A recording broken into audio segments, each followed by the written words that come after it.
Tonight, we continue to follow a developing story in Chandler where police shot and killed a man after they say he ran at officers armed with a knife. Good evening and thanks so much for joining us. For 12 News at 10, I'm Kadiva Devine. And I'm Mark Curtis. All of this unfolding just after noon today in a neighborhood near McQueen and Chandler Boulevard. 12 News journalist Chase Golightly is out there tonight and joins us live. Chase, what do we know right now? Mark Ribia, the shooting happened about 10 hours ago, and police are still out here investigating this whole situation, creating a lot of panic for those living in this neighborhood. It's frightening. It is scary. Police swarmed the Hamilton Common Apartments Thursday afternoon, creating real panic from neighbors. When I hear the sirens, it must have been the police. Then you see the helicopters, you know something bad happened. So I think it's terrible. Many, like Joanna Romero, telling me they've never seen anything like this in their community. It's kind of unbelievable because, like I said, he's been here for 2 or 3 years, and they've never had an issue like this. Police say they got the call about a family domestic violence situation. Witnesses reportedly telling officers that a 27-year-old man armed with a knife was making suicidal and threatening statements toward an older family member who was asking for help. When police arrived, they claimed to have asked the man to drop the knife, but he refused. Instead, they say he ran after officers, and that's when they opened fire. 5 gunshots going off like that close, yeah, definitely surprising. Zaria Stanton says she was in her kitchen when she heard the string of gunshots ring out. I heard one before, but that many at once now. Officers say the man was down, and while they tried to provide life-saving measures, he died at the hospital. That just disturbs me. At this time, police have not announced the name of that suspect. They said that they are still trying to get a hold of family to notify them. We're live in Chandler tonight. Chase Golightly, 12 News. All right, Chase, thanks. We're also following developing news in Glendale, where police say a road rage incident led to a shooting near 59th Avenue and Cactus. Investigators say a man was shot multiple times. However, he refused to cooperate with police.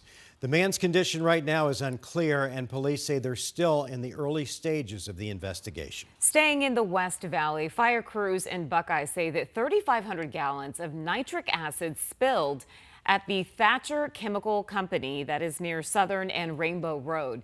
People living nearby received alerts telling them to avoid the area. Thankfully, crews say that no one was hurt and there was no danger to the community. However, the spill is raising some new questions about safety at the facility. This is the same Thatcher plant where a nitric acid spill sent a plume of brown gas into the air last June. State officials warned the company about future safety violations after that incident. New at 10, London's Heathrow Airport, one of the busiest in the world, has shut down tonight due to a significant power outage. Heathrow officials say a large fire at a nearby electrical substation triggered the power outage. The airport is set to be closed for the entire day tomorrow. There was one flight from Sky Harbor to Heathrow tonight that was scheduled to take off, but Sky Harbor's website says it is currently delayed. Our temperatures are climbing in the valley. Meteorologist Chris Dunn is here with your weather impact forecast. And Chris, if you like the 90s, you're going to love next week. Yeah, if you like the 80s, you'll love the weekend. And the 90s, yeah, those are on the way for next week. For the weekend, we're heading to the 90s, close.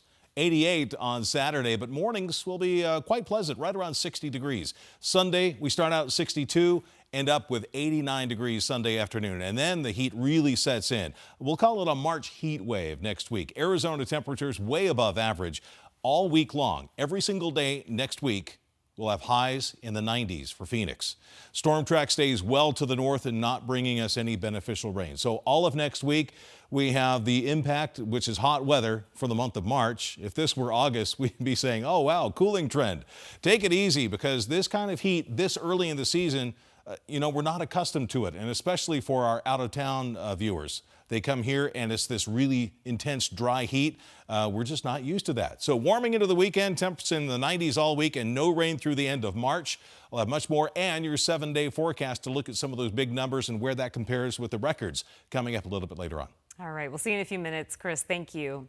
Making national headlines today, President Trump signing an executive order to begin dismantling the Department of Education. Completely closing down the department would require an act of Congress, which created the agency in 1979.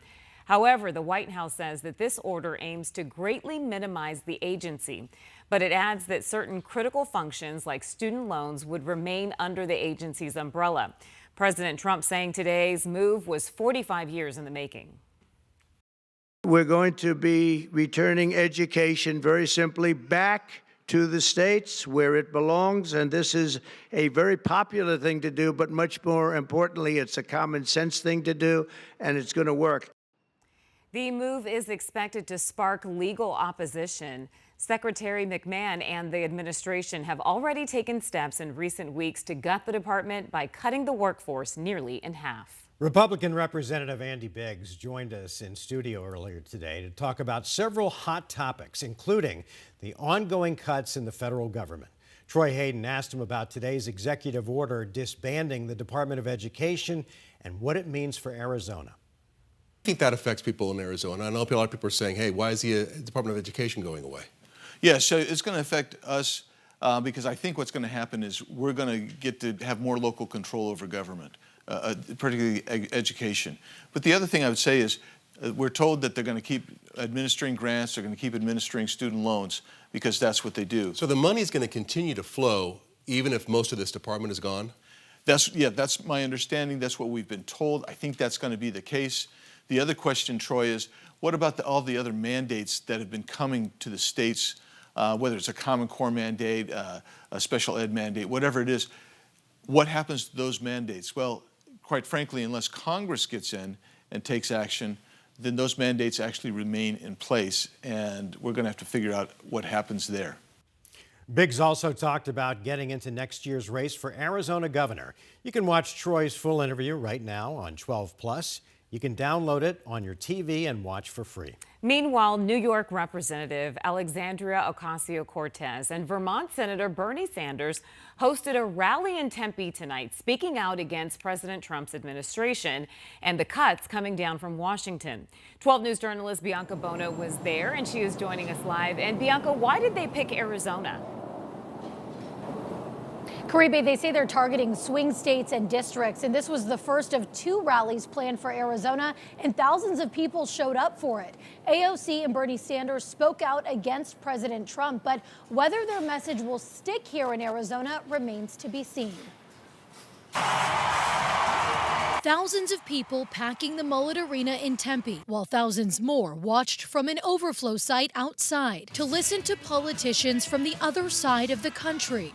The distance between us is a lot shorter than we think. Prominent progressives Bernie Sanders and Alexandria Ocasio-Cortez bringing their Fighting Oligarchy tour to the Valley, raising concerns over President Trump's administration and influence of Elon Musk. If we're going to make America great, you got to have the best educated workforce in the world. I believe that in the wealthiest nation in the history of the world, if a person gets sick, they shouldn't go bankrupt.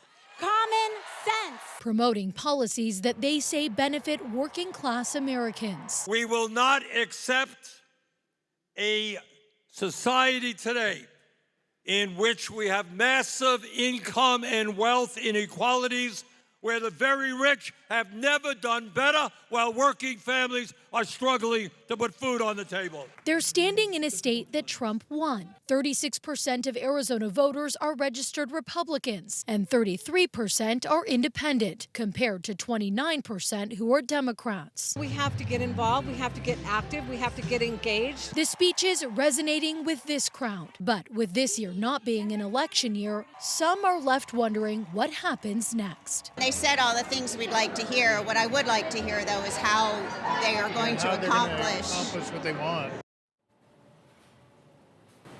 And this tour continues tomorrow. They'll be heading to Colorado. Then they'll be back in Arizona again on Saturday for another rally in Tucson. We're live in Tempe tonight. Bianca Bono, 12 News. All right, Bianca, thank you.